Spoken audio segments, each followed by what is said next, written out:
Persidangan peninjauan kembali kasus Vina yang bakal digelar pekan depan, mantan terpidana kasus pembunuhan Vina dan Eki, Saka Tatal, bertemu Lembaga Perlindungan Saksi dan Korban LPSK untuk menjalani pemeriksaan psikologi di Bandung, Jawa Barat. Pemeriksaan psikologi ini berlangsung di salah satu hotel di kota Bandung. Dalam pemeriksaan ini, Saka Tatal didampingi kuasa hukum serta sang kakak. Pemeriksaan ini sebagai bagian penilaian LPSK untuk menentukan tahap lanjutan usai Saka Tatal mengajukan permohonan perlindungan. Kuasa hukum Saka Tatal mengatakan bahwa pemeriksaan ini juga akan dimanfaatkan untuk menjaga kondisi psikologi Saka Tatal agar stabil. Pengajuan itu sudah lama dari minggu lalu. Nah, karena apa? Karena Saka juga kan kondisi psikologisnya tidak stabil. Apalagi kalau diingatkan masalah-masalah yang masa lalu, yang dia menerima penganiayaan di Polres Cirebon Kota, kemudian juga terungkap juga dia masih mengalami penganiayaan di Polda Jabar. Saka kan ketika ditanya soal itu, diingatkan soal itu, aura kemarahannya juga meluap-luap. Saya khawatirnya ini jadi tidak berpengaruh terhadap nanti.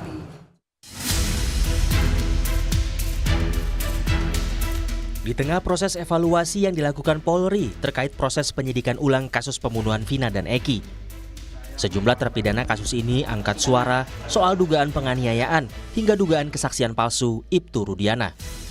Mantan narapidana kasus Vina dan Eki, Saka Tatal, mengakui mendapat penganiayaan dari polisi saat proses penyidikan kasus Vina 8 tahun silam saat ia berusia 15 tahun. Penganiayaan yang luar biasa pada saat setelah ditangkap. Saka Tatal menyatakan dia mengalami tidak saja penganiayaan di Polres Cirebon Kota, juga saat di Polda.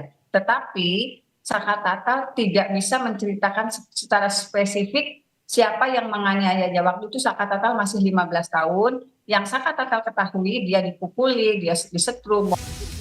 Mantan Kabar Reskrim, Komjen Purnawirawan Arief Sulistianto, menyebut langkah Kapolri menurunkan Irwasum, Bareskrim, hingga Propam adalah langkah untuk mengevaluasi dugaan pelanggaran dalam penyidikan kasus Vina.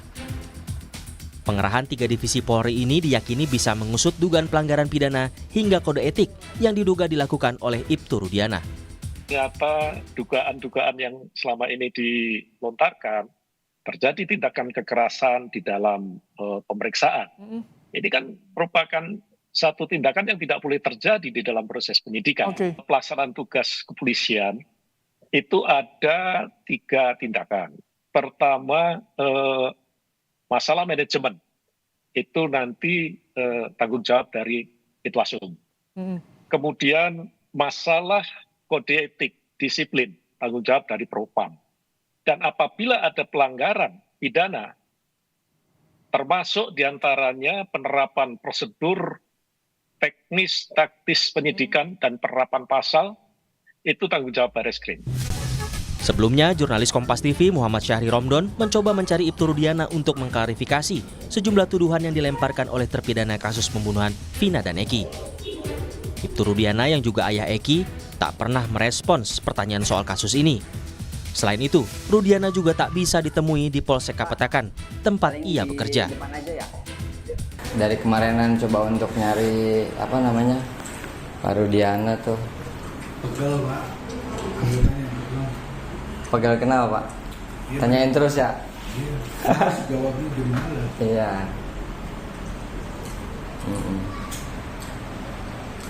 Oke deh.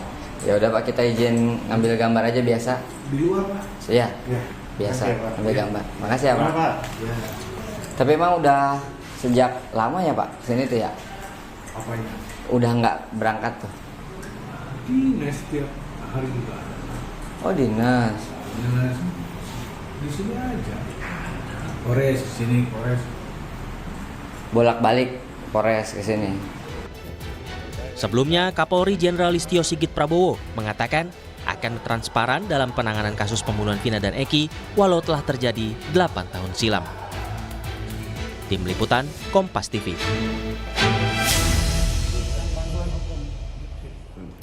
Lantas setelah itu Rudiana dilaporkan ke polisi dengan dugaan penganiayaan hingga kesaksian palsu, apakah polisi akan memeriksa Rudiana terkait dugaan pelanggaran pidana dan kode etik dalam kasus ini? Kita akan bahas bersama Ketua Umum PBH Perkaki Pitra Ramadan dan praktisi hukum Saur Siagian. Selamat petang Bang Saur, selamat petang Bang Pitra. Selamat petang, panitia.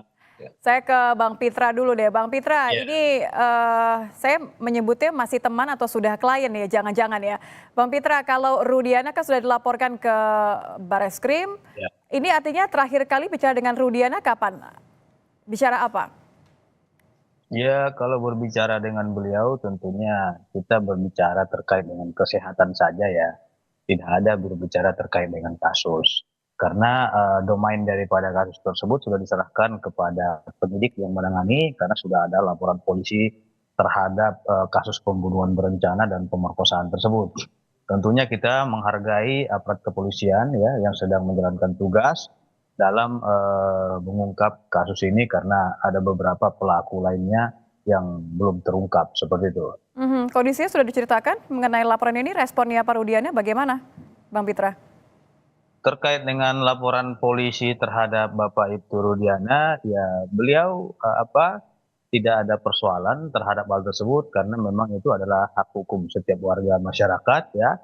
Tentunya kita dari Pusat Bantuan Hukum Perkumpulan Penasihat dan Konsultan Hukum Indonesia, Perhaki, sepanjang itu dibutuhkan oleh Bapak Ibtu Rudiana akan kita berikan bantuan hukum yang terbaik kepada beliau.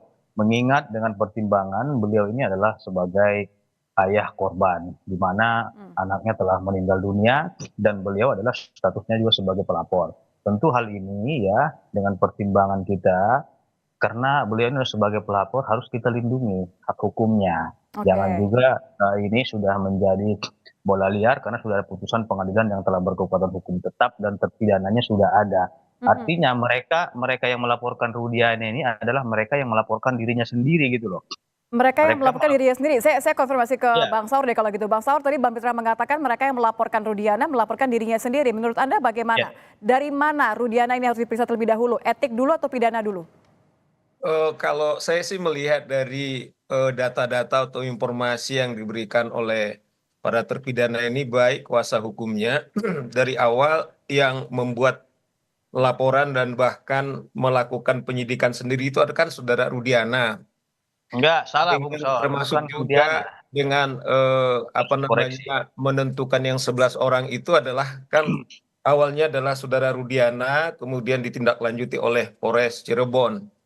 Nah, ternyata ada 3 yang disebut Peggy, salah satu, yang 2 di fiktif menurut Polda DPO ya. ternyata tidak betul. Nah, kalau kita lihat bagaimana seriusnya kasus ini dan juga seriusnya tindakan saudara Rudiana untuk menyelamatkan institusi, sebab pada saat dia melaporkan adalah sebagai warga negara sama dengan saya Fitra atau Mbak Nita. Jadi tidak ada alasan dia sepihak untuk melakukan penyidikan bahkan kalau kita lihat salah satu kesaksian daripada terpidana menyiksa dan juga memberikan kencing. Nah, ini harus ditindaklanjuti.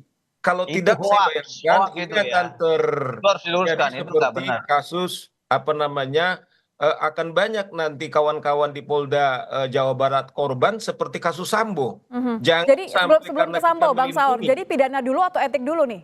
Sama, dua-duanya bisa jalan. Kalau saya dulu tampak ketika keluarga pengacaranya Yosua melaporkan pidananya, di saat yang sama kami juga melakukan pelaporan soal tindak pidana etik supaya dicabut dulu status kepolisiannya, supaya jangan sampai menghambat, sehingga proses hukum dan juga perlakuan kepada saudara Rudiana bukan karena dia polisi, tapi dia sebagai warga negara yang tadi Fitra bilang bahwa kita sedih pasti berduka atas kematian putrinya, anaknya, tetapi tidak ada alasan hukum apapun kemudian melakukan penyiksaan yang diduga, melakukan penyiksaan, penangkapan, dan juga melakukan menentukan DPO. Dan yang sekarang kacau bala bukan juga kasus ini, kasus Pina Cirebon, tapi masalah bangsa. Presiden ngomong, wakil presiden ngomong, Kabar Eskrim ngomong, Kapolri ngomong. Nah, oleh karena itu, kalau tidak segera ditindaklanjuti laporan kepada saudara Rudiana, ini akan babak belur teman-teman di kepolisian Oke, atau jadi sangat krusial kepolisian. untuk kemudian Rudiana diperiksa secara paralel ya, pidana dan Secara juga paralel, etik. Ya. seperti Bang juga Pitra, tampak komentar melakukan Anda. Jadi begini Mbak Nita, saya nggak ngerti cara berpikir rekan-rekan kita baik penasihat Bagian hukum mananya, Bang? para terpidana ini. Karena apa? Mereka yang pertama menyerahkan sepenuhnya kepada kepolisian. Yang kedua, dahulunya ini Bapak Ibtu Rudiana ini sudah diperiksa oleh Propam dan Irwasum, Ya, ya. tapi kan Dan sebelum itu Peggy sudah Setiawan dinyatakan diputuskan. tidak Tunggu bersalah dulu, dalam kasus tunggu dulu. Dan penangkapan. itu sudah diputuskan tidak ada kesalahan prosedur ataupun pelanggaran yang dilakukan oleh Ibtu Rudiana. Jadi harus digarisbawahi, jangan kita di sini menyebarkan hoax gitu loh. Ibtu Rudiana itu bukanlah penyidik. Bukan juga beliau yang memeriksa mereka, tidak. Beliau itu statusnya hanya pelapor. Bertepatan karena beliau itu sebagai anggota Polri, jadi saya lihat di sini ini dipojokkan beliau gitu loh. Jadi tidak benar ya Bang ya, Bang Pitra tidak benar kalau nggak Rudiana benar. melakukan penganiayaan.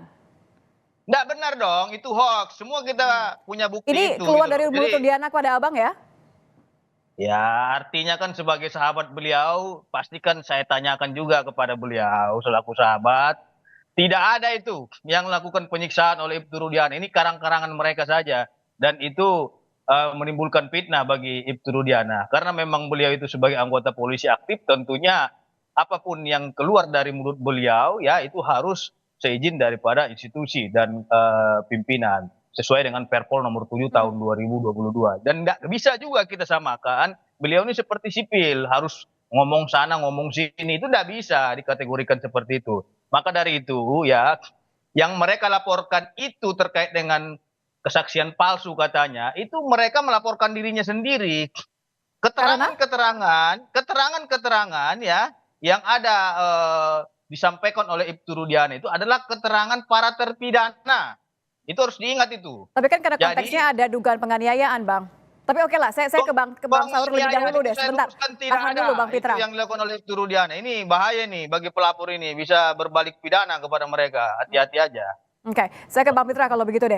Bang, jadi kalau misalnya ini, saya tidak meragukan bagaimana keseriusan dari Polri, karena kan Kapolri juga sudah memerintahkan Irwasum juga akan turun, begitu. Tapi kalau Abang melihat saat ini, apakah betul sudah serius, begitu? Apakah betul akan dijanjikan seterbuka itu? Bang Saur. Ya, tadi Vita cerdas sekali pertanyaan nama Fitra. Dia ini sebagai kuasa hukum atau sebagai tim pencari fakta? Nah, sebagai apa tuh Nah Bang? gini, Mbak Fit, ya kita kan sudah rahasia umum soal laporan yang dilakukan oleh kuasa hukum daripada terpidana sudah sehari-hari, dan itu saya kira mereka bacakan di BAP. Saya pun kan dikirim oleh kawan-kawan itu soal BAP saudara Rudiana. Maksud saya begini, oke lah kalau BAP itu kita bukanlah sebagai kuasa bukti, hukum Bung atau sebagai Saur. apapun Kita lihat di berbantah putusan. tidak apa-apa, tetapi itu adalah fakta terbuktikan sekarang ini. Ada Nggak katanya bisa. Peggy sebagai seorang DPO, ternyata ketika diuji ternyata nggak ada itu. Coba andaikan 1000 nama Peggy di Republik ini, Tidak ada satupun konstruksi Ibtu seperti Rudiana itu, mengatakan Peggy kemudian kan Setiawan. hanya Itu apa? harus dilihat Kemudian dengan jadi cermat. nasib mereka terancam. Ini kan semua karena ulahnya saudara Rudiana dari awal. Bukan Makanya Kapolri, ulahnya para kalau terpidana. alasannya Tanya saudara terpidana, dia Fitra menerangkan mengatakan itu. bahwa ini Kapolri pun sudah terang benderang. Kemudian kita menunjuk Irwasum untuk menindaklanjuti. Artinya Justru apa? Sama Pak Hakim dengan dulu menunjuk Kapolri dia bilang dan 11 Polri dalam terpidana, kasus ini. ternyata ketika Oke. diuji di pengadilan berbeda. Nah, dasar itulah makanya sekarang polisi sadar bahwa ada dugaan yang sangat serius dalam pelanggaran hukum, dan juga dari awal Sehingga harus segera dituntaskan begitu ya Bang Saur ya? segera dituntaskan. Baik. Bayangkan dia Bung hanya Saur kerja ini Baik. kejadian ini di Baik. Polres Kota, terlalu sementara cepat ini kejadiannya di menyimpulkan suatu hal. kabupaten. Ini Nah, Bang berbahaya. Saur. Terima kasih Bang Saur. Bang Pitra, nanti mungkin setelah ini kita ngobrol setelah konfirmasi sebagai kuasa hukum atau sebagai teman saja. Terima kasih Bang Pitra, terima kasih Bang Saur sudah bergabung bersama kami di Kompas Petang. Selamat petang.